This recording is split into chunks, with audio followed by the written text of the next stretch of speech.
dura dursoo suuraan tun suuratul qadri je'amti isiin suuraa makkaati takkaa suuraa madiinaati aayaanni isi'ii 6 lakkooysi isi'ii 97 isiin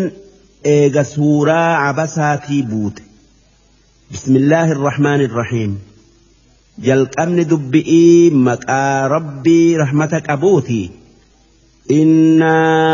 أنزلناه في ليلة القدر قرآن كان وليقل إساء تكاهن دم إساء لوح المحفوظ الرافونة هل كان درجا يوكا قتي قدوك أبو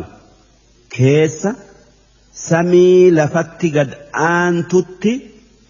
بوفني أتشكيني kan achirraa hanga amata 23 keessatti ergamaa keenya Muhammad irratti xiqqoon buufne wamaa adraaka maa laylatul qadr halkan qadrii qabu yookaa darajaa gatii qabu san maaltu takkaa eenyutu waan inni ta'e sibeeysise yaa ergamaa kiyya Muhammad namni waan halkan sun ta'e sii hime hin jiru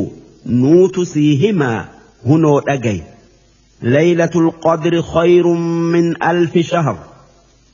halkan qadrii kan qur'aanni isa keessa buufame halkan baatii 1,000 caalu akkana jechuun dalagaa gaarii takkittii halkan qadriisan keessa dalagantu salaata tayuu sadaqaa tayuu waan biraa tayuu dalagaa gaarii baatii 1,000 keessa dalaganirra sawaaba caalaa qaba jechuu tanazzalul malaa'ika halkan qadriisan ملائكا سميدا جرى لفا بوتي والروح فيها كان أكسما جبريل إفرا إسات وجبؤ روح جتشون جبريلي بإذن ربهم ملائكون سمئي بؤون أجج ربي إسانتيني إسات بؤاج أجج من كل أمر والربين مره تكا حكمه رزقي تيو وانبرا تيو حكمي تكا فردي هل كان أدري كنرا هنگ أمتا أفت ديمت تن ور لفت مرمتين ور لفر كان اتمرمتر أمري ربي سنقود أوف ملائكا سمئي بوتي سلام هي حتى مطلع الفجر هل كنسن هل كان نجيات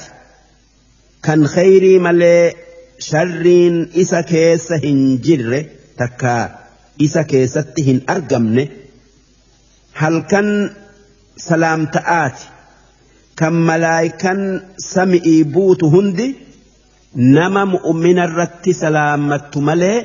برهن دبر دوب ربين هل كنسن كيس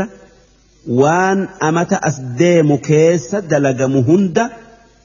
الدب باسي قبروتن إسا ور لفرق أودا هل كان أكدت جبآكن قافم أفا akka irra hedduun ulamaa'iidhaa je'anitti laylatul qadri baatii ramadaanaa keessa dhufa jalqabarraa hanga dhumatti halkan tokko ramadaanarraa halkan qadrii tayuun ni mala haa tayuu kurnan ramadaanaa kan boodaa keessatti argamuun kajeelama sanuu qari irratti dhufuun akkaan kajeelama guyyaa 21 23 25 27 29 keessa ammoo namni gariin akki ji'u halkan qadrii amata keessaa halkan tokko tayuu ni mala haa tayuu kan ramadaana keessa ji'uutu irra jaba wanni rabbiin laylatul qadri baatii ramadaanaa keessa dhidhimseef kan kana hin je'in akka isa qunnamu'uuf halkan ramadaanaa hunda ibaadaa jabeessanii fi salaata fi waan biran le'een namni halkan san qunname du'aa itti haa jabaatu alaaman halkan sanii